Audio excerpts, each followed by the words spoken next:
बिस्मिल्लाहिर्रहमानिर्रहीम बिस्मिल्लाहिर्रहमानिर्रहीम। नाज़रीन, तिब्बे यूनानी के नाज़रीन, उम्मीद है आप बखैरियत होंगे और अपने रब को राज़ी कर रहे होंगे। नाज़रीन, आज जिस मौजू के ऊपर हम बोलेंगे, आपको बताएंगे, वो गुर्दे की पथरी है।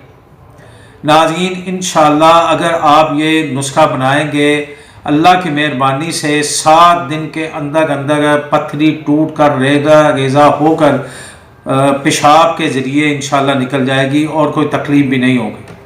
नाज़रीन, मैं सबसे पहले ये आपको बताना चाहता हूँ कि जो ये पथरी बनती है बादी चीज़ें खाने से, और ये जो चिकनी चिपनी चीज़ें हैं, तेल वाली फजूल चीज़ें आप बाज़ारी खाने खाते हैं, उस हवाले से ये गुर्दे के अंदर पथरी इसकी बन जाती है। कच्चे चावल हों या ऐसी चीज़ें खाने से भी बन जाती है। नाज़रीन, नुस्खा बयान करने से पहले मैं आपको गुजारिश करता हूँ कि आप मेरे चैनल को सब्सक्राइब करें और वीडियो को लाइक करें और आइकॉन बेल को बजाएं। नाज़रीन, नुस्खा ख़ानदानी नुस्खा है और अच्छा नुस्खा है, आसान नुस्खा है। आप बनाएंगे तो इंशाअल्लाह ये जो गुर्दे की पथरी है इंशाअल्लाह निकल जाएगी। इसमें नाज़रीन सबसे पहले आप नौशादर 1 तोला ले लें, कलमी शोरा 1 तोला ले लें, जोखार 1 तोला, नमक मूली 1 तोला, रेवन चीनी 1 तोला। ये 1 2 3 4 5 चीज़ें मैं आपने नाज़रीन मैंने आपको लिखवाई हैं। नौशादर 1 तोला, कलमी शोरा 1 तोला, जोखार 1 तोला, नमक मूली 1 तोला और रेवन चीनी 1 तोला।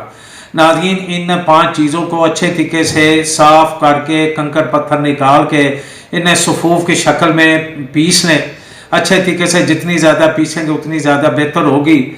और नाज़रीन, इसमें बाज़ार से बड़े कैप्सूल मिल जाते हैं, ये कैप्सूल भर लें और दिन में 3 दफ़ा हमरा दूध की कच्ची लस्सी से आधा गिलास दूध ले लें, उसमें 1 गिलास पानी का डाल लें। सुबह दोपहर शाम एक कैप्सूल के साथ आप लेंगे, इंशाअल्लाह अल्लाह की मेहरबानी से गुर्दे की पथरी पेशाब के ज़रिए रेज़ा होकर इंशाअल्लाह निकल जाएगी।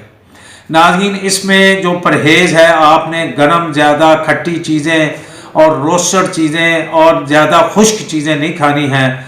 अल्लाह पाक आपको हामी नासिर हो इंशाअल्लाह। नाज़रीन, इसके बाद हम जो वीडियो बनाएंगे अल्लाह की मेहरबानी से वो गुर्दे को मजबूत करने वाली वीडियो बनाएंगे इंशाअल्लाह। आप उसको ज़रूर देखिएगा। अल्लाह पाक आपको हामी नासिर हो। अस्सलामु अलैकुम व रहमतुल्लाहि व बरकातुहू।